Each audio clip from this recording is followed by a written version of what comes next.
तो अभी तक हम लोगों ने क्या डिस्कस किया है? व्हाट इज टैक्स, सबसे पहला क्वेश्चन हमारा। दूसरा, constitutional power of government to impose taxes, जिसके अंदर हमने देखा था आर्टिकल 265 कहता है कि भैया अगर गवर्नमेंट को टैक्स इम्पोज करना है तो गवर्नमेंट को कॉन्स्टिट्यूशनल लॉ लाना पड़ेगा। इसका मतलब बिना लॉ लाए कोई भी टैक्स इम्पोज नहीं किया जा सकता, इसलिए हर टैक्स के लिए हमारे पास स्पेसिफिक लॉ है। ठीक है जी।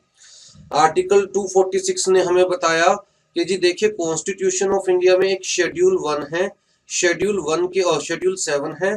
शेड्यूल 7 के अंदर जितनी भी पावर्स है वो डिस्ट्रीब्यूट कर रखी है among state government and central government. तो जी शेड्यूल 7 में 3 लिस्ट है, union list, state list, concurrent list. Union list में वो मैटर स्पेसिफाइड है जिनके ऊपर लॉ बनाने की पावर सिर्फ और सिर्फ यूनियन गवर्नमेंट के पास है। स्टेट लिस्ट में वो मैटर स्पेसिफाइड है जिनके ऊपर लॉ बनाने की पावर सिर्फ और सिर्फ स्टेट गवर्नमेंट के पास है। और कॉन्करेंट लिस्ट का मतलब कहता है जी ऐसी लिस्ट जिसमें वो मैटर स्पेसिफाइड है जिसके ऊपर स्टेट गवर्नमेंट भी लॉ बना सकती है, सेंट्रल गवर्नमेंट भी लॉ बना सकती है। ये बात किसने कही? आर्टिकल 246 ने कही। ठीक है जी। फिर हम लोगों ने देखा था कुछ tax related entries union list की, कुछ tax related entries state list की, राइट। और मैंने आपको कहा था एमसीक्यू के पॉइंट ऑफ व्यू से ये एंट्रीज याद करना बहुत इंपॉर्टेंट है, एंट्री नंबर स्पेसिफिकली। ठीक है जी। उसके बाद हम लोगों ने कैरेक्टरिस्टिक्स ऑफ टैक्सेस देखे थे। फिर जी characteristics of good taxation system देखा था, कैनन्स ऑफ टैक्सेशन देखा था। तो यहाँ पर हम लोगों का फर्स्ट लेक्चर खत्म हुआ था, व्हाई गवर्नमेंट इम्पोज टैक्सेस। आ जाइए जी, अब हमें यहां से स्टार्ट करना है टाइप ऑफ टैक्सेस। ठीक है, तो टाइप ऑफ टैक्सेस के अंदर हमारे पास देखिए बेसिकली हम टैक्सेस को 2 कैटेगरीज में डिवाइड कर सकते हैं, 2 ब्रॉड कैटेगरीज के अंदर, डायरेक्ट टैक्सेस और इनडायरेक्ट टैक्सेस। डायरेक्ट टैक्सेस का मतलब सिंपल सी चीज, जिस टैक्स में लाइबिलिटी आपके ऊपर है और पे भी आपको करना है, दैट इज डायरेक्ट टैक्स। और जिस टैक्स में लाइबिलिटी आपके ऊपर है लेकिन टैक्स जा किसी और की पॉकेट से रहा है, दैट इज इनडायरेक्ट टैक्स। मतलब अगर ए के ऊपर टैक्स पे करने की लाइबिलिटी है और ए को ही टैक्स पे करना है, ए की पॉकेट से ही पैसा जा रहा है, तो मतलब डायरेक्टली ए के ऊपर ही टैक्स की लाइबिलिटी। ए के ऊपर टैक्स की लाइबिलिटी है लेकिन पैसा बी की जेब से जा रहा है, तो मतलब इनडायरेक्टली बी के ऊपर टैक्स लगाया जा रहा है। लाइबिलिटी ए की जा बी की जेब से रहा है तो इनडायरेक्टली बी के ऊपर टैक्स लगाया जा रहा है, तो इनडायरेक्ट टैक्स। जैसे इनकम टैक्स की अगर हम बात करें तो हम इनकम अर्न करते हैं, हमारे ऊपर ही टैक्स पे करने की लाइबिलिटी है और हमारी पॉकेट से ही टैक्स जा रहा है, मतलब direct link between the government and the tax payer. तो such kind of taxes are known as direct taxes. और अगर जीएसटी की बात करें तो जी किसकी लाइबिलिटी है टैक्स पे करने की? कहता है सप्लायर की। सप्लायर का मतलब क्या हो गया? कहता है जी यहां पर सेलर हो सकता है या फिर सर्विस प्रोवाइडर हो सकता है।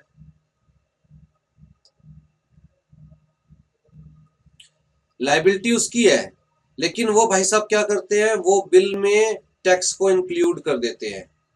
हम मैकडी में जाते हैं बर्गर खाने, बर्गर होता है 100 रुपए का, पता चलता है जी 18 रुपए जीएसटी पे करनी है, तो हमारी जेब से 118 रुपए जा रहे हैं। ये जो 18 रुपए का टैक्स पे करने की लाइबिलिटी है, जीएसटी पे करने की लाइबिलिटी है, हमारे ऊपर थोड़ी ना है। किसके ऊपर है? कहता है जी सप्लायर के ऊपर है, मैकडी के ऊपर है, लेकिन वो बिल में इस टैक्स को ऐड करके हमसे ले लेता है। तो लाइबिलिटी तो सप्लायर के ऊपर है लेकिन जा बायर की जेब से रहा है, तो इनडायरेक्टली बायर के ऊपर लाइबिलिटी आ गई है, राइट। तो यहां पर गवर्नमेंट में और जिसकी जेब से टैक्स जा रहा है मतलब टैक्स पेयर में कोई डायरेक्ट लिंक नहीं है, लेकिन इनडायरेक्टली तो हमारी जेब से जा रहा है, इसीलिए इसे इनडायरेक्ट टैक्सेस कहते हैं। जैसे कि जीएसटी, जैसे कि एक्साइज ड्यूटी, जैसे कि कस्टम, मतलब कोई भी ऐसा टैक्स जो आपसे लिया जाता है बिल में इंक्लूड करके, वो इनडायरेक्ट टैक्स। और कोई भी ऐसा टैक्स जो आप डायरेक्टली गवर्नमेंट को दे रहे हो, वो डायरेक्ट टैक्स, राइट। ठीक है जी। डायरेक्ट टैक्स को हम पर्सनल टैक्स भी कहते हैं, एमसीक्यू है बहुत इंपॉर्टेंट। पर्सनल टैक्स किस लिए कहते हैं? क्योंकि पर्सनली हमारी जेब से जा रहा है। इनडायरेक्ट टैक्स को हम कंजम्पशन टैक्स भी कहते हैं, क्योंकि अगर हम चीज कंज्यूम नहीं करेंगे, हम गुड्स या सर्विसेज कंज्यूम नहीं करेंगे तो हमें टैक्स पे ही नहीं करना। अगर आप मूवी देखने जाएंगे ही नहीं तो टिकट पर जीएसटी पे नहीं करनी पड़ेगी। अगर आप कोई चीज परचेज ही नहीं करेंगे तो जीएसटी पे नहीं करनी पड़ेगी। अगर बाहर से कुछ मंगाएंगे ही नहीं तो इंपोर्ट ड्यूटी पे नहीं करनी पड़ेगी। तो कंज्यूम करोगे तभी टैक्स पे करना पड़ेगा, अगर कंज्यूम नहीं करोगे तो टैक्स नहीं पे करना पड़ेगा। जितने भी इनडायरेक्ट टैक्स है, ध्यान से देखिए, वो कंजम्पशन बेस्ड टैक्स है। जब आप चीजें कंज्यूम करते हो, सर्विसेज कंज्यूम करते हो, आपको बिल मिलता है, बिल में टैक्स इंक्लूड करके आपको दिया जाता है। तो आपकी जेब से सिर्फ उस गुड, उस सर्विस का प्राइस नहीं जा रहा है, बल्कि टैक्स भी जा रहा है आपकी जेब से इनडायरेक्टली। जबकि लाइबिलिटी आपकी नहीं है, लाइबिलिटी किसकी है? सप्लायर की। गवर्नमेंट ने सप्लायर के ऊपर लाइबिलिटी इंपोज की है कि भैया आपको ये टैक्स पे करना है, लेकिन सप्लायर को ये कह दिया गया कि आप चाहो तो बिल में ऐड करके कंज्यूमर से रिकवर कर सकते हो। राइट, ठीक है जी, आ जाइए। तो डिफरेंस क्या है between direct tax and indirect tax? सबसे पहला डिफरेंस तो हम लोग देख ही चुके हैं, इंसिडेंस एंड इम्पैक्ट। इंसिडेंस मैंने डिफाइन किया था, वो पॉइंट जो टैक्स लाइबिलिटी को ट्रिगर करता है। जैसे अगर इनकम टैक्स की बात करें तो इंसिडेंस क्या है? इनकम अर्न करना। अगर इनकम अर्न करूंगा तभी टैक्स पे करना है, इनकम अर्न ही नहीं करूंगा तो टैक्स पे नहीं करना। एक्साइज ड्यूटी की बात करें तो इंसिडेंस क्या है? मैन्युफैक्चरिंग या प्रोडक्शन ऑफ गुड्स। अगर कुछ मैन्युफैक्चर या प्रोड्यूस करूंगा तो ही एक्साइज ड्यूटी पे करनी है, अगर प्रोड्यूस ही नहीं करूंगा, मैन्युफैक्चर ही नहीं करूंगा तो एक्साइज ड्यूटी भी पे नहीं करनी। राइट, तो जी डायरेक्ट टैक्स के अंदर इंसिडेंस और इम्पैक्ट दोनों सेम पर्सन पे होता है। इनकम भी मैं अर्न करूंगा और टैक्स भी मुझे ही देना है, दोनों सेम पर्सन पे होता है। लेकिन इनडायरेक्ट टैक्स में कहता है इंसिडेंस किसी और के ऊपर होता है और इम्पैक्ट किसी और के ऊपर होता है। इंसिडेंस किसके ऊपर है? कहता है सप्लायर के ऊपर। सप्लायर सप्लाई करेगा तभी जीएसटी पेएबल है, लेकिन सप्लायर की जेब से नहीं जा रही। इम्पैक्ट किसकी जेब पे पड़ रहा है? इम्पैक्ट बायर की जेब पे पड़ रहा है। तो इनडायरेक्टली किसकी जेब से टैक्स जा रहा है? बायर की जेब से टैक्स जा रहा है, इसीलिए इनडायरेक्ट टैक्स। राइट, तो बर्डन अगेन सेम चीज है। Direct tax is imposed on one person and the burden of tax cannot be shifted to other, but indirect taxes के केस में कहता है burden can be shifted to the buyer by the supplier या seller। ठीक है। Viability of payment based on earning, मतलब आप जितना कमाएंगे उतना ही आपको पे करना है। लेकिन इनडायरेक्ट टैक्स के केस में क्या होता है? कहता है आप कितने भी रिच हो, कितने भी पुअर हो, कोई फर्क नहीं पड़ता। अगर आप रिच हो, आपने कोई बर्गर परचेज किया है, पिज्जा परचेज किया है, तो आपको भी उतना ही टैक्स पे करना है जितना उस बर्गर, उस पिज्जा को परचेज करने पर पुअर को टैक्स पे करना पड़ता। राइट, तो कहता है सबको पे करना है, इक्वल पे करना है, irrespective of their financial ability. Administrative ability, indirect tax की अगर हम बात करें तो कहता है बड़ा आसान है गवर्नमेंट के लिए टैक्स को कलेक्ट करना। क्यों? लेट्स से पिज्जा हट के ऊपर गवर्नमेंट ने टैक्स इंपोज कर दिया कि भैया जितना भी पिज्जा बेचोगे उसके ऊपर आपको टैक्स पे करना है। अब पिज्जा हट हजारों कस्टमर्स को पिज्जा दे रहा है, मतलब ये कस्टमर से टैक्स कलेक्ट करने का काम किसका है? पिज्जा हट का। और वो किसको देगा? गवर्नमेंट को। मतलब गवर्नमेंट को एक एक बंदे के पीछे भागने की जरूरत नहीं है। राइट, तो गवर्नमेंट के लिए टैक्स कलेक्ट करना आसान है और टैक्स की इवेजन मुश्किल है, क्योंकि गवर्नमेंट को इसके ऊपर ही वॉच रखनी है। लेकिन अगर हम डायरेक्ट टैक्स की बात करें तो हर इंडिविजुअल को अपनी इनकम के ऊपर टैक्स खुद देना है। तो इसका मतलब गवर्नमेंट को हर टैक्स पेयर का ध्यान रखना पड़ेगा। और यहाँ पर टैक्स इवेट करना बड़ा आसान है। भैया इंडिया के अंदर अगर 20 करोड़ लोग टैक्स पे करते हैं तो गवर्नमेंट 20 करोड़ लोगों के ऊपर तो नजर रख नहीं सकती इनकम टैक्स के पॉइंट ऑफ व्यू से। राइट, तो वहां पर क्या होता है कि हर साल 10% लोगों के रिटर्न्स को स्क्रूटनाइज किया जाता है, बाकी के 90% के रिटर्न्स को देखा ही नहीं जाता, उन्होंने टैक्स पे किया है नहीं किया, सही पे किया है कम पे किया है, तो उनकी रिटर्न्स को देखा ही नहीं जाता, तो टैक्स इवेजन के चांसेस बढ़ जाते हैं। ठीक है जी। Merits and demerits of direct taxes, कहता है जी मेरिट्स क्या हमारे पास? सबसे पहली चीज इक्विटी बेस्ड। क्यों? अगर इनकम ज्यादा है तो टैक्स ज्यादा देना पड़ेगा, इनकम कम है तो टैक्स कम देना पड़ेगा। कल हम स्लैब रेट ऑफ टैक्सेशन देख चुके थे, आज दोबारा देखेंगे। फिर जी इलास्टिसिटी एंड प्रोडक्टिविटी, कहता है जी इलास्टिक है, इलास्टिक का मतलब चेंज किया जा सकता है according to economy, according to situation, according to business scenario, change किया जा सकता है। आप देखते हो ना, हर बार जब भी बजट आता है तो आपकी फैमिली में जो भी अर्निंग मेंबर है उसको बड़ी क्यूरियोसिटी होती होगी कि भैया इस बार टैक्स कम पे करना पड़ेगा, ज्यादा पे करना पड़ेगा। इसका मतलब चेंजेस किए जा सकते हैं, और मैंने आपको बता दिया था कि चेंजेस इंट्रोड्यूस करने के लिए हर साल फाइनेंस एक्ट आता है, बजट का ही पार्ट होता है फाइनेंस एक्ट। फिर जी सर्टेनिटी, कल हम लोगों ने ये पॉइंट भी समझा था कि हम लोगों को मोर और लेस पता होता है कि हमें कितना टैक्स पे करना है, right. Helps in reducing inequality, जो लोग कम कमा रहे हैं, जो पुअर है, उन्हें टैक्स पे नहीं करना, जो ज्यादा कमा रहे हैं, जो रिच है, उन्हें टैक्स पे करना है। तो उनसे टैक्स के फॉर्म में पैसे लेकर पुअर की हेल्प की जाती है, तो इनइक्वालिटी रिड्यूस की जाती है। Good instrument in case of inflation और डिप्रेशन, टैक्स रेट कम ज्यादा किया जा सकता है टू कंट्रोल इन्फ्लेशन या डिप्रेशन, सिंपल, ठीक है जी। डीमेरिट्स क्या है, इजी टू इवेट, अभी मैंने आपको बताया कि भैया 20 करोड़ लोगों के पीछे नहीं भागा जा सकता। तो क्या होता है, हर साल 5%, 7%, 10% लोगों की रिटर्न्स को स्क्रूटनाइज किया जाता है। मतलब बाकी 90% लोगों की रिटर्न्स को देखा ही नहीं जाता कि उन्होंने रिटर्न फाइल करी है, नहीं करी, टैक्स पे किया है, नहीं किया, राइट। तो बेसिकली यहाँ पर टैक्स इवेट करना इजी है, एक अनइकोनॉमिकल, क्योंकि एक एक बंदे के पीछे जाना है ना गवर्नमेंट को टैक्स लेने के लिए, एक एक बंदे का ध्यान रखना है। इसका मतलब ज्यादा एडमिनिस्ट्रेटिव कॉस्ट है, तो collecting cost is heavy. Unpopular, unpopular किस लिए है जी, देखिए पूरे साल इनकम अर्न करनी है, पूरे साल में लेट से मैं जॉब कर रहा हूँ, मेरी इनकम है 1 लाख रुपीज पर मंथ, पूरे साल में 12 लाख रुपए कमाए, थोड़े नहीं है 12 लाख रुपए। अगर मुझे 12 लाख रुपए के ऊपर लेट से 1 लाख रुपीज टैक्स पे करना है तो कोई बहुत बड़ी अमाउंट नहीं है, लेकिन क्योंकि पूरे साल में धीरे धीरे करके कमा रहा हूँ, साथ साथ खर्च हो जाते हैं, लास्ट में जाकर 1 लाख रुपए मेरे पास होते ही नहीं टैक्स पे करने के लिए, एकदम से बर्डन आता है मेरे ऊपर। तो जो चीज, जिस चीज का बर्डन एकदम से आएगा मेरे ऊपर, डेफिनेटली मेरे लिए वो हेडेक बन जाएगा। लेकिन इनडायरेक्ट टैक्स में देखें ना, जितनी बार आप कोई भी गुड, कोई भी सर्विस कंज्यूम करोगे, हर बार साथ साथ टैक्स पे करना है, बिल में ऐड होकर ही आएगा टैक्स। इसका मतलब एक साथ आपको टैक्स पे नहीं करना। तो चाहे हम इनडायरेक्ट टैक्स पूरे साल में ज्यादा पे करते हैं as compare to direct tax, चाहे इनडायरेक्ट टैक्स ज्यादा पे करते हैं, लेकिन फिर भी जब डायरेक्ट टैक्स पे करना पड़ता है तो लगता है बर्डन ज्यादा है। जब इनडायरेक्ट टैक्स पे करते हैं, क्योंकि थोड़ा थोड़ा जाता है हमारी जेब से, तो शायद हमें महसूस भी नहीं होता, और 90% टाइम तो हम देखते भी नहीं। हम क्या देखते हैं, भैया पिज्जा 500 रुपए का है, ये नहीं देखते कि 450 रुपए का पिज्जा है, उसके ऊपर 30 रुपए टैक्स है, उसके ऊपर 20 रुपए सर्विस चार्ज लगा लिया या डिलीवरी चार्ज लगा लिया, ये तो देखते ही नहीं। हम क्या देखते हैं, 500 रुपए का है, तो हम इग्नोर कर देते हैं टैक्स वाला पोर्शन।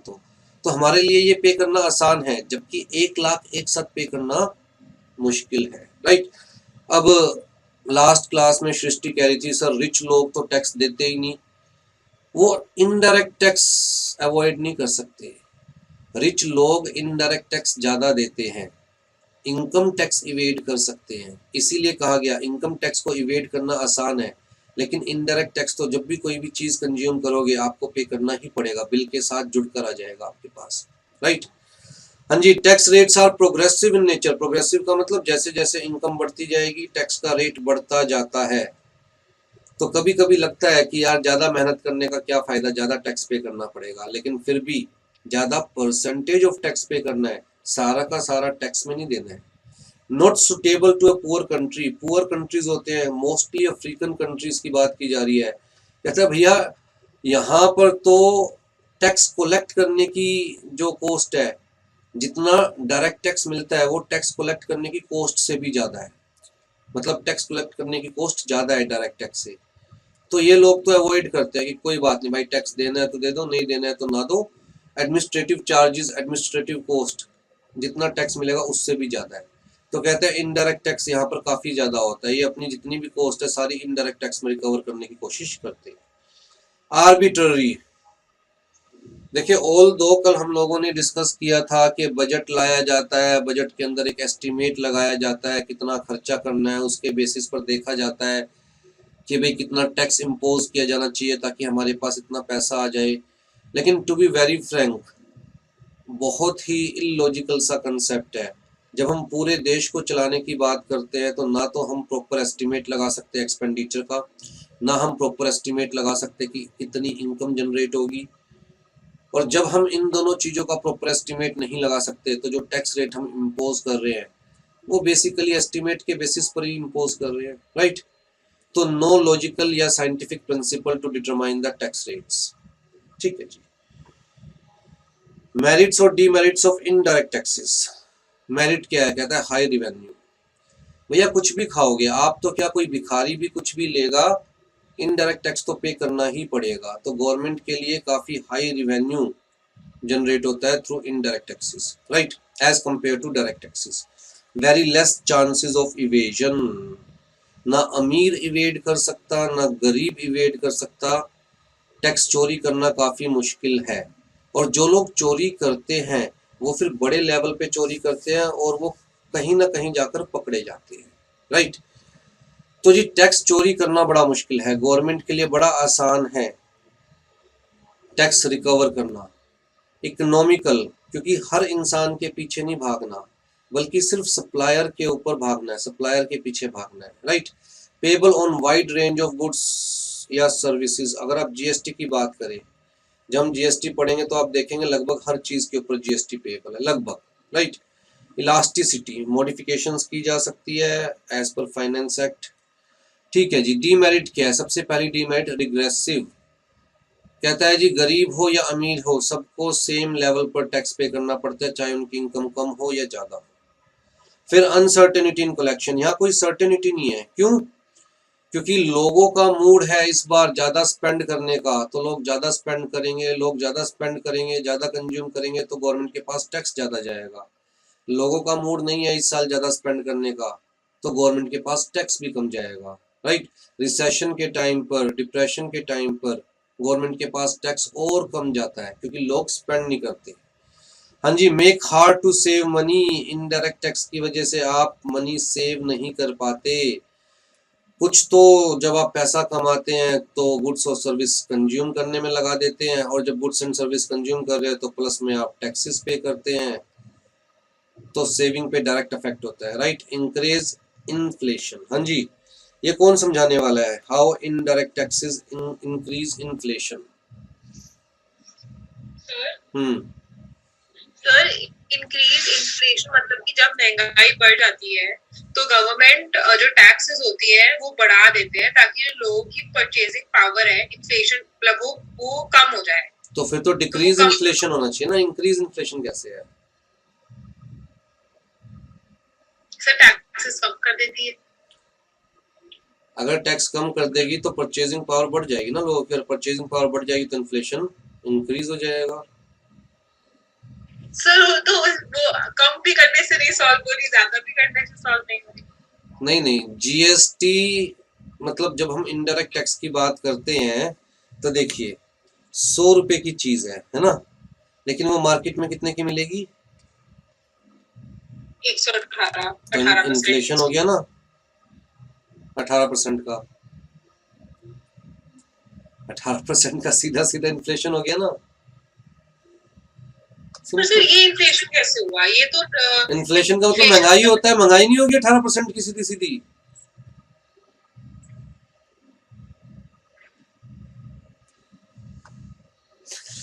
आ जाइए जी।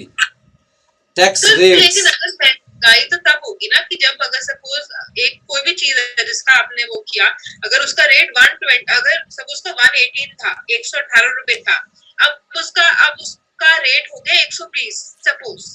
रेट 100 रुपए है, 118 कैसे तो है? प्राइस तो 100 रुपीज है, बाकी का तो टैक्स है। टैक्स की वजह से 118 का मार्केट में जाके मिल रहा है, तो महंगाई नहीं होगी।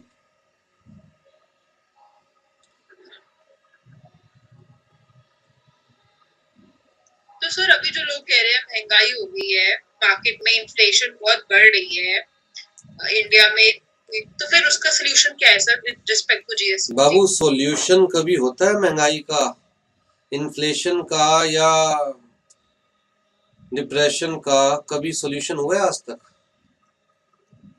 मैंने आपको शायद बाकी क्लासेस में समझाया था, बाकी सब्जेक्ट्स में हमारी साथ डिस्कशन हुई थी ना कि आप सिचुएशन को सोल्व नहीं कर सकते, रिजोल्व कर सकते हो। आप सिचुएशन को सोल्व नहीं कर सकते, रिजोल्व कर सकते हो। और जब आपकी लिविंग क्वालिटी इंक्रीज हो रही है, आपकी इनकम इंक्रीज हो रही है, आप लोग बैठे बैठे 500 रुपए का बर्गर अफोर्ड कर सकते हो, 500 रुपए का पिज्जा अफोर्ड कर सकते हो, तो आप कैसे उम्मीद कर रहे हो कि भैया इन्फ्लेशन नहीं होगा? आप थोड़ा सा पीछे जाइए, सिर्फ 20 साल पहले की बात करता हूं मैं अपनी लाइफ की बात कर रहा हूँ, ऐसा नहीं कि हाँ बुजुर्गों की लाइफ की बात कर रहा हूँ। अगर मैं 20 साल पीछे जाता हूँ, जब मैं 20 इयर्स का था, तब मैंने फर्स्ट टाइम चाइनीज फूड खाया था, चाउमीन। फर्स्ट टाइम मैंने तब खाया था जब मैं 20 इयर्स का था। उससे पहले मुझे पता ही नहीं था चाइनीज फूड होता क्या है। दाल रोटी खाओ, सैलेड खाओ, प्रभु के गुण गाओ। आज की डेट में दाल रोटी तो बच्चे हार्डली खाते हैं, तो इन्फ्लेशन कैसे नहीं होगा?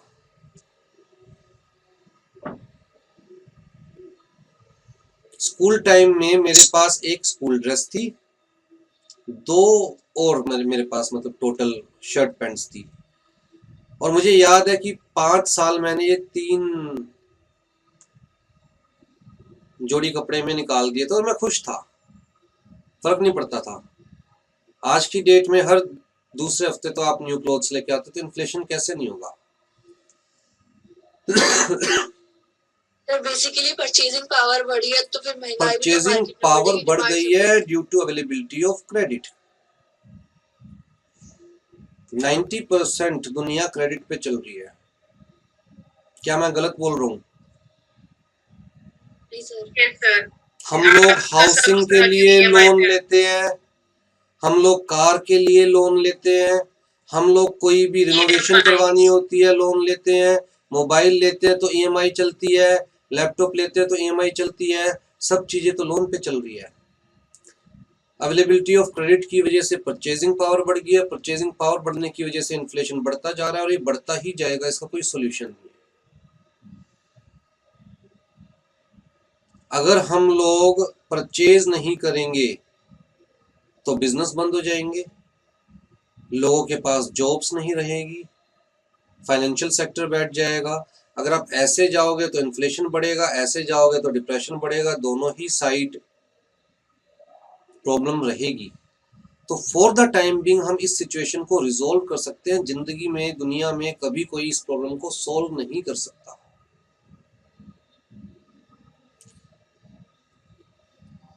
अगर आपके पास कोई सॉल्यूशन हो तो बताइएगा, हम गवर्नमेंट तक पहुंचाएंगे। लेकिन सबसे पहले आपको एक्स्ट्रा एक्सपेंसेस खत्म करने पड़ेंगे। ठीक है जी।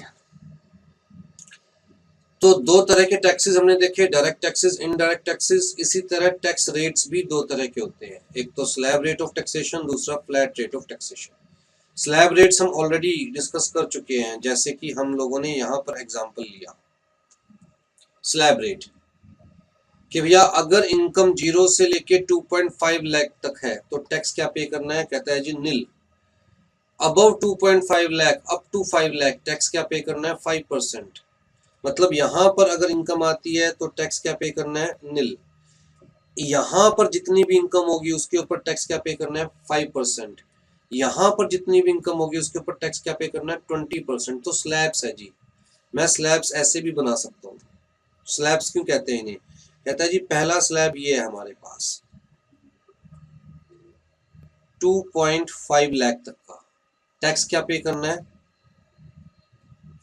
फिर अगला स्लैब ये है हमारे पास 5 लाख तक का, इसमें टैक्स क्या पे करना है। फिर नेक्स्ट स्लैब ये है हमारे पास 10 लाख तक का, इस यहां पर जितनी इनकम आएगी उसमें टैक्स क्या पे करना है। और इससे ऊपर जितना भी हम अर्न करेंगे उसके ऊपर टैक्स क्या पे करना है। तो अलग अलग सीढ़ियां है ना, अलग अलग स्लैब्स हैं, राइट, इसलिए स्लैब रेट ऑफ टैक्सेशन। ठीक है जी। फ्लैट रेट का मतलब क्या है, कहता है कितनी भी इनकम है टैक्स आपको उतना ही पे करना है। जैसे कंपनीज के केस में, जैसे फर्म्स के केस में, जैसे एलएलपी के केस में, आपकी इनकम कितनी भी है टैक्स 30% ही पे करना है, राइट। तो बेसिकली फ्लैट रेट का मतलब कहता है 100 रुपए कमा रहे हो तब भी 30% टैक्स पे करना है, मतलब 30 रुपीज। 1 लाख रुपए कमा रहे हो तब भी 30% टैक्स पे करना है, मतलब 30,000 रुपीज। और 1 करोड़ रुपए कमा रहे हो तब भी 30% टैक्स ही पे करना है, मतलब 30 लाख रुपीज। और स्लैब रेट ऑफ टैक्सेशन का मतलब अगर 4 लाख रुपीज कमा रहे हो तो भैया 2.5 लाख रुपए तो इस स्लैब तक कोई टैक्स पे नहीं करना।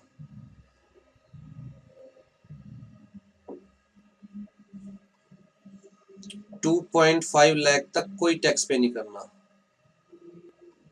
बाकी के कहता है 1.5 लाख के ऊपर, बाकी के 1.5 लाख के ऊपर कितना टैक्स पे करना है। तो आप कैसे लिखेंगे, एक सिस्टम बनाना पड़ेगा माइंड में, हमेशा चीजें कैसे लिखेंगे, 0 to 2.5 लाख, जितनी इनकम इस स्लैब में आ रही है उसके ऊपर कोई टैक्स पे नहीं करना। फिर जी above 2.5 lakh to 5 lakh 5% tax pay करना है। अबव 5 लाख से 10 लाख 20% टैक्स पे करना है। और अबव 10 लाख 30% टैक्स पे करना है। अब किसी भी इनकम को इस स्लैब में डाल दीजिए। मान के चलिए मैं कहता हूँ 15 लाख की इनकम है, 15 लाख में यहाँ पर 2.5 लाख इनकम आई, नील टैक्स। नेक्स्ट वाले 2.5 लाख के ऊपर कहता है 5% टैक्स, तो 12,500। याद रहना चाहिए कि 2.5 लाख के ऊपर 5%, 12,500, तभी एग्जाम में टाइम बचेगा। ठीक है। नेक्स्ट 5 लाख के ऊपर, नेक्स्ट स्लैब कितने का है, 5 लाख का स्लैब है, कितना परसेंट टैक्स पे करना है, 20% टैक्स पे करना है। तो जी 5 लाख पे 20%। उसके बाद नेक्स्ट स्लैब की कोई लिमिट नहीं, जितनी भी इनकम है ऊपर वाली बाकी सारी इनकम पे 30%, तो बाकी बचे हुए 5 लाख के ऊपर 30%, कितना हो गया। टोटल इनकम कितनी है, 15 लाख। टोटल टैक्स कितना पे करना है, 2,62,500।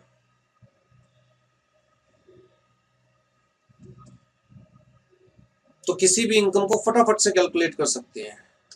आपको क्या याद रखना है, फर्स्ट स्लैब कितने लाख का है, 2.5 लाख का। नेक्स्ट स्लैब कितने लाख का है, 2.5 लाख का। उससे अगला 5 लाख का।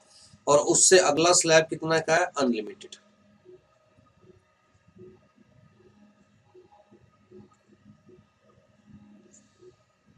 कितनी इनकम है, 7 लाख इनकम है। 7 लाख में से 2.5 लाख यहाँ पर आ गई, 2.5 लाख यहाँ पर आ गई, बची 2 लाख यहाँ पर आ गई। यहाँ पर नील, यहाँ पर हमें याद है 2.5 लाख पर 5%, 12,500। बाकी के 2 लाख पर 20%, 40,000। फटाफट से हमने निकाल लिया। यहाँ पर हमारे पास कितनी इनकम है जी, 7 लाख। और कितना टैक्स आया जी हमारे पास, फटाफट से, हार्डली 30 सेकंड भी नहीं लगेंगे आपको। क्लियर है।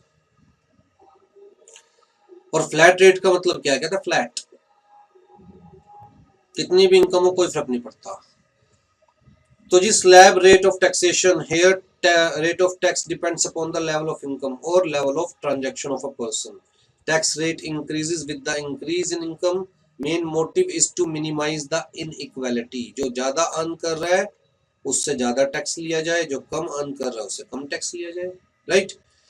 एप्लीकेबल इन केस ऑफ, ध्यान रखिए, individuals, HUF, AOP, artificial, AOP क्या होता है, association of person, body of individual, AJP, artificial judicial person, cooperative society. तो जी इनके केस में कोऑपरेटिव सोसाइटी भी यहां से हटा दीजिए। अच्छा स्लैब रेट है कोऑपरेटिव सोसाइटी पे भी, ठीक है। फ्लैट रेट किस केस में, company, LLP, firm, local authority. और इनडायरेक्ट टैक्सेस में तो होते ही हमारे पास फ्लैट रेट ऑफ टैक्सेशन है। No discrimination between rich and poor, चाहे रिच है चाहे पुअर है, कहता है भैया सेम रेट पर टैक्स पे करना है। कोई डाउट यहां पर?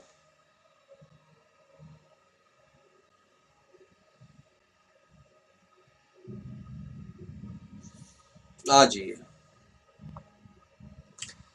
आपकी बुक में हिस्ट्री ऑफ इनकम टैक्स दे रखी है, क्योंकि एमसीक्यू बेस्ड एग्जाम है तो याद तो रखनी पड़ेगी। ऑल्दो प्रोफेशनली इसका कोई यूज नहीं है, लेकिन एग्जाम्स में तो किसी भी लाइन में से पूछा जा सकता है, राइट। तो जी टैक्सेशन सिस्टम इंडिया में किसने इंट्रोड्यूस किया था? कहता है टैक्स तो तब से है जब से ह्यूमैनिटी है। पहले कर कहा जाता था, कर, हिंदी में कर कहते हैं ना टैक्स को। कर क्यों कहते हैं? कहां से आया था ये वर्ड कर?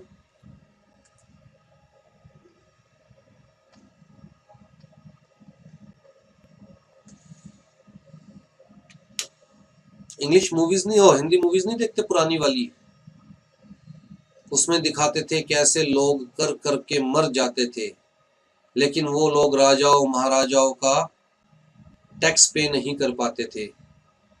बारिश नहीं आती थी, धरती बंजर हो जाती थी, कुछ प्रोडक्शन नहीं होती थी, लेकिन टैक्स फिर भी पे करना पड़ता था।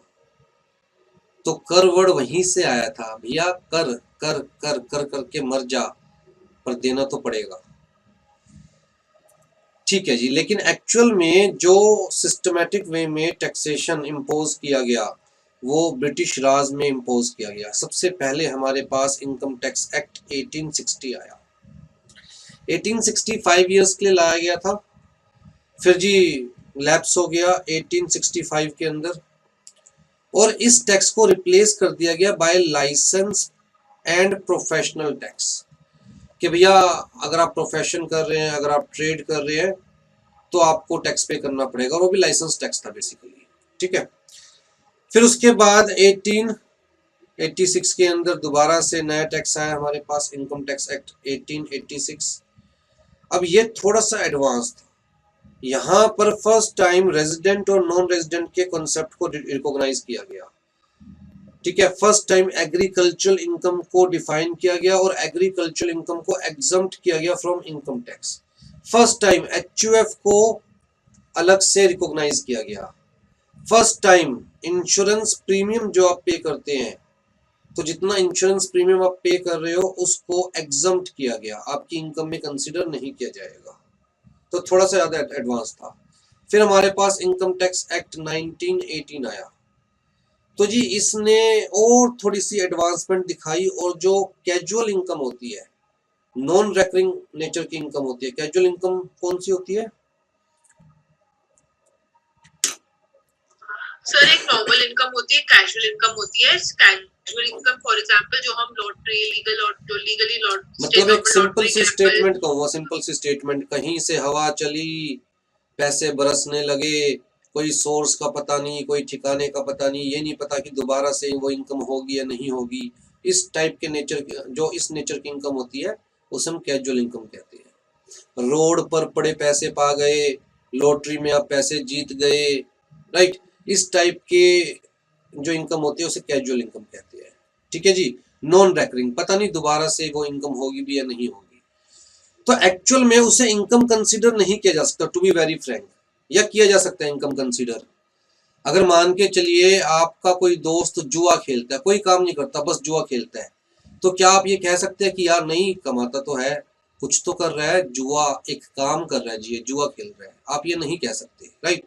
तो कायदे से उसे इनकम कंसीडर नहीं किया जाता, लेकिन फिर भी टैक्स लॉ में उसे स्पेसिफिकली इंक्लूड किया गया कि भैया अगर आप अर्न कर रहे हो इस टाइप की इनकम को, तो हम उसे इनकम कंसीडर करेंगे और उसके ऊपर आपको टैक्स पे करना पड़ेगा। उसका रीजन भी था, जो मैंने केस लॉ पढ़ा हुआ है उसके अंदर क्या था एक्चुअली में, कि एक सेठ जी थे, बनिया जी थे, और पता पहले कैजुअल इनकम इवन इंग्लैंड में भी टैक्सेबल नहीं थी, इंडिया में first time casual income taxable हुई, बाद में इंग्लैंड में कंसेप्ट लाया गया।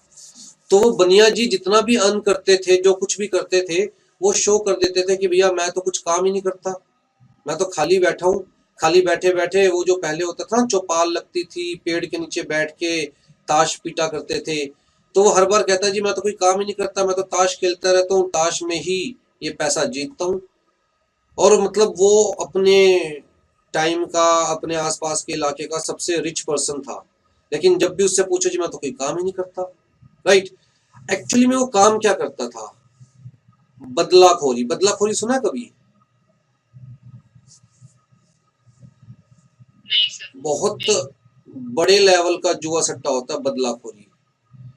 जैसे कि गेहूं का पूरा खेत दांव पे लगा दिया। क्या दांव पे लगा दिया? अगर मंडी में 2 रुपए ज्यादा खुला तो पूरा खेत तेरा, मंडी में रेट 2 रुपए कम खुला गेहूं का तो तेरा खेत भी मेरा। इसे कहते हैं बदलाखोरी, ठीक है। तो वो इस टाइप का काम करता था। तो बट ऑब्वियस सी बात है, जिसका लक अच्छा है वो तो ज्यादा अर्न करेगा ही, लेकिन वो कहता था मैं कोई काम ही नहीं करता जी, मैं तो बैठ के सारा दिन ताश खेलता रहता हूँ। तो उस वक्त जो ब्रिटिश ऑफिसर था उसने कहा ऐसी तैसी में जा भैया, हम तो इस इनकम को ऐड ही कर लेते हैं, इनकम में ही ऐड कर लेते हैं। तो चाहे जुए से इनकम अर्न कर रहे हो, चाहे सट्टे से, चाहे गैमलिंग से, चाहे लॉटरी फ्रॉम विन, मतलब लॉटरी से, चाहे वो लीगल है चाहे इलीगल है, इवन मर्डर से भी अगर इनकम अर्न कर रहे हो तो वो इनकम भी टैक्सेबल है। अगर आपने मर्डर किया है, फिरौती ली है, मर्डर करने के नाम के पैसे लिए हैं, तो भैया इनकम टैक्स लॉ कहता है कि भैया हमें तो हमारे टैक्स से मतलब है। आपकी अर्निंग हुई है, चाहे वो अर्निंग लीगल है या इलीगल है, वी आर लीस्ट कंसर्न, आप हमें हमारा टैक्स पे कीजिए, बाकी आप जाने, देश का कानून जाने। वो आपको सजा दे, वो आपको उम्र कैद दे, वो आपको कैपिटल पनिशमेंट दे, जो मर्जी दे, वी आर लीस्ट कंसर्न। आपकी जो इनकम है 5 लाख रुपए जो आपने मर्डर करने के नाम के लिए, हमें तो उसके ऊपर टैक्स पे कर दीजिए, ठीक है जी। तो यहाँ पर मैं आपको एक छोटा सा मैसेज दे रहा हूँ शुरुआत में ही। जब मैं बात करूंगा इनकम की, इनकम टैक्स में इनकम का क्या मतलब है, इनकम टैक्स है क्या? Tax on income. अब जी ये इनकम किससे कंसीडर किया जाएगा? तो मैं आपको एक छोटा सा पॉइंट कह रहा हूं, every income is income, every income is income under income tax laws unless any specific income is excluded, मतलब exempted by a specific provision।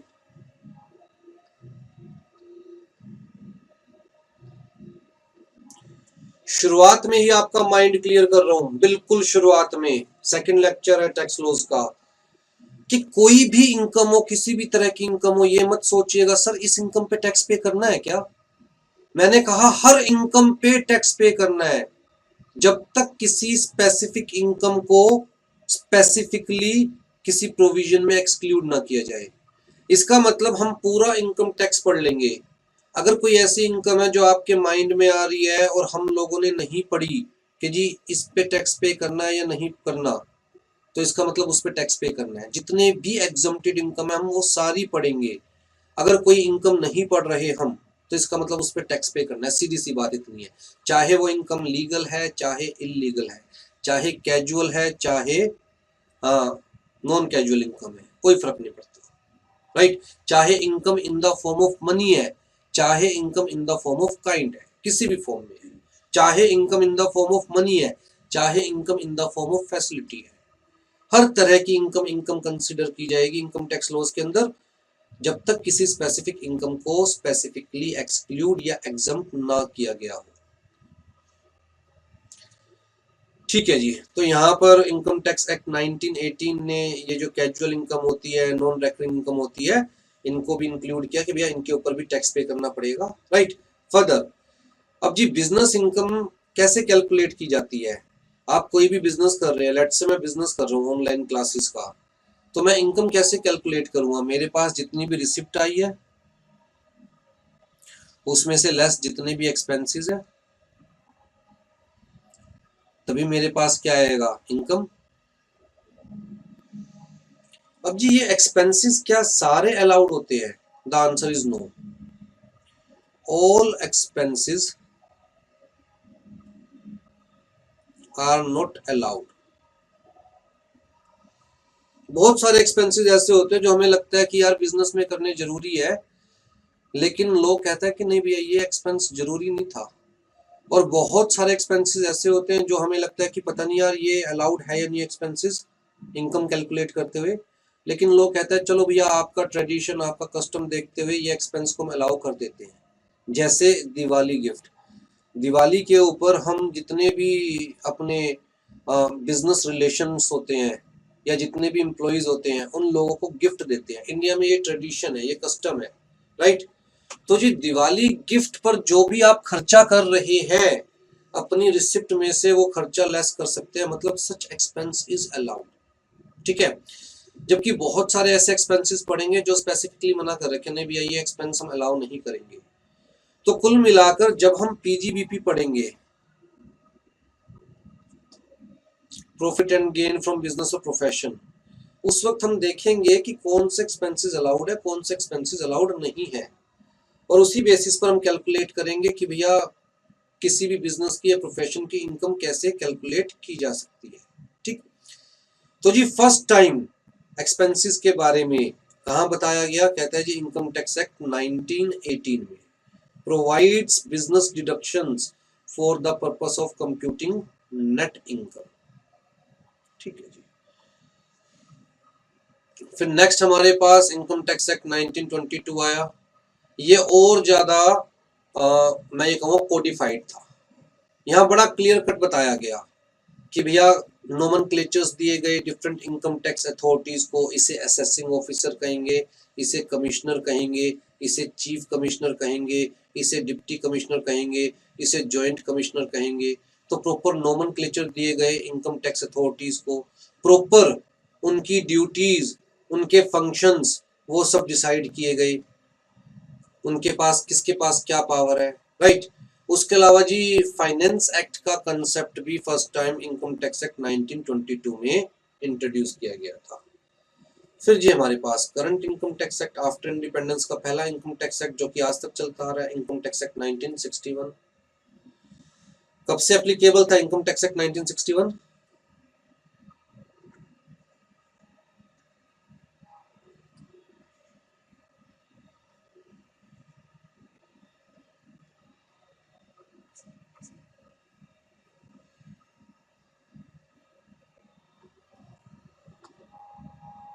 आ जाइए जी, आज की डेट में जो एडमिनिस्ट्रेशन है टैक्स लॉस का वो कैसे किया जाता है?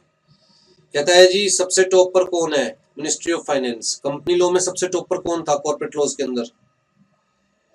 Ministry of corporate affairs, MCA, right. यहाँ पर कौन है? Ministry of finance. उसके नीचे सेंट्रल बोर्ड ऑफ रेवेन्यू। ध्यान दीजिए, ministry of finance came into existence as the result of central board of revenue act 1924।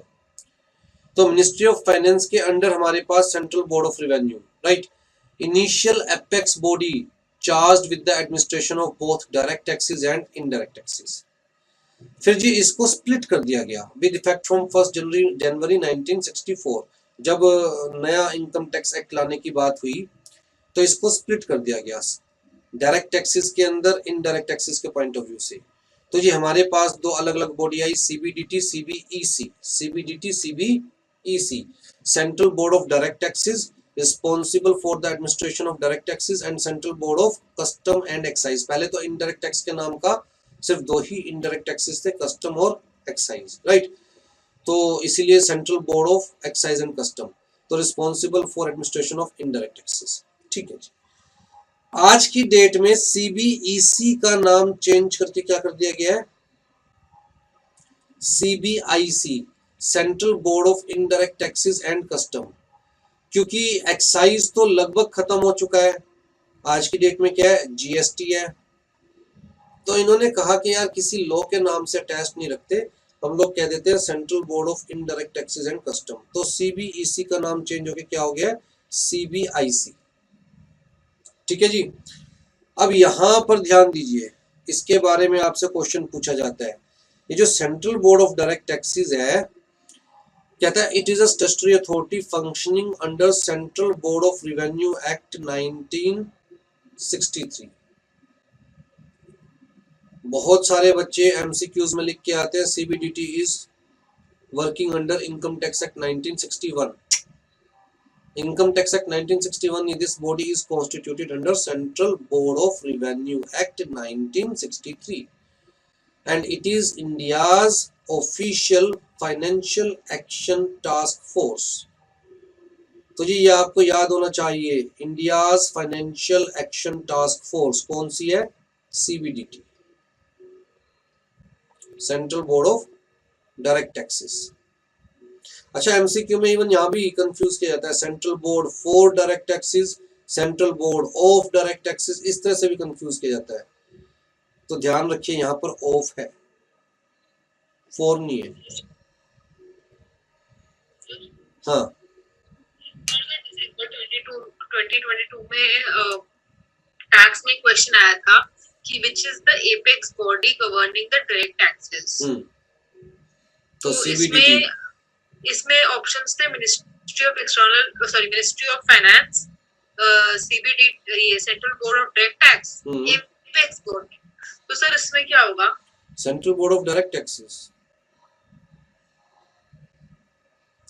This is ministry, this is body, apex body लिखा हुआ है ना।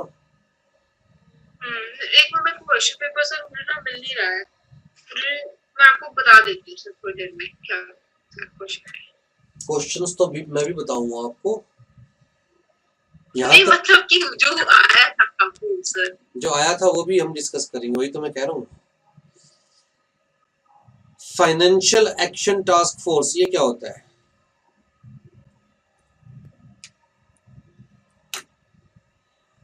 किसी को पता है फाइनेंशियल एक्शन टास्क फोर्स क्या होता है?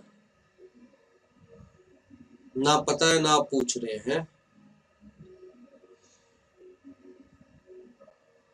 मनी लॉन्ड्रिंग क्या होता है?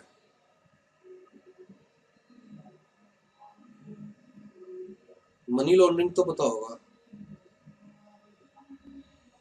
ब्लैक मनी क्या होता है? यस सर पता है। मनी लॉन्ड्रिंग पता है। क्या होता है सर? मनी लॉन्ड्रिंग एक तो गलत है। ये होता है कि अगर आप पैसा इधर से उधर करते हो, ब्लैक मनी,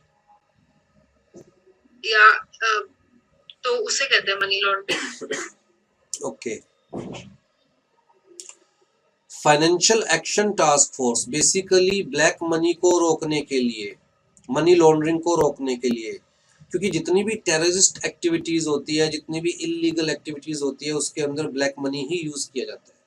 अगर आप उसके अंदर वाइट मनी यूज करेंगे तो इमीडिएटली ट्रांजैक्शन को ट्रैक कर लिया जाएगा और आप फंस जाओगे। तो बेसिकली ब्लैक मनी ही यूज किया जाता है किसी भी टेररिस्ट एक्टिविटी के लिए, किसी भी नेशनल या इंटरनेशनल इलीगल एक्टिविटी के लिए, राइट। तो उस पॉइंट ऑफ व्यू से हर देश ने अपनी financial action task force constitute कर रखी है। इसका काम है ये ध्यान रखना कि ब्लैक मनी या मनी लॉन्ड्रिंग को कैसे रोका जाए, ब्लैक मनी किसी भी तरह से इलीगल एक्टिविटीज के लिए या टेररिस्ट एक्टिविटीज के लिए यूज ना हो, राइट। तो उसके पॉइंट ऑफ व्यू से अलग अलग नॉर्म्स निकालना, गाइडलाइंस निकालना, फाइनेंशियल एनवायरनमेंट को रेगुलेट करना पूरा, तो किसका काम है? सीबीडीटी का। ठीक है जी। ऑर्गेनाइजेशनल स्ट्रक्चर ऑफ सीबीडीटी देख लीजिए। बेसिकली यहाँ पर 6 मेंबर्स होते हैं।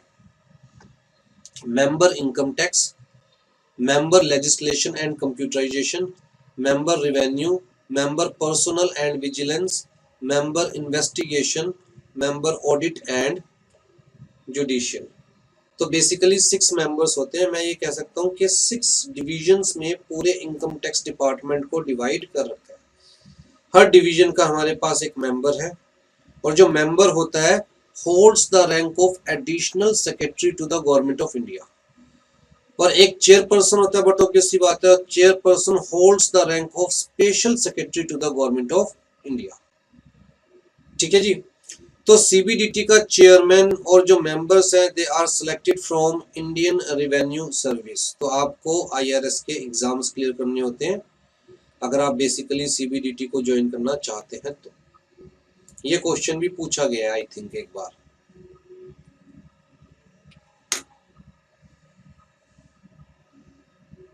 सर हम्म, सर वो क्वेश्चन मिल गया। बताइए।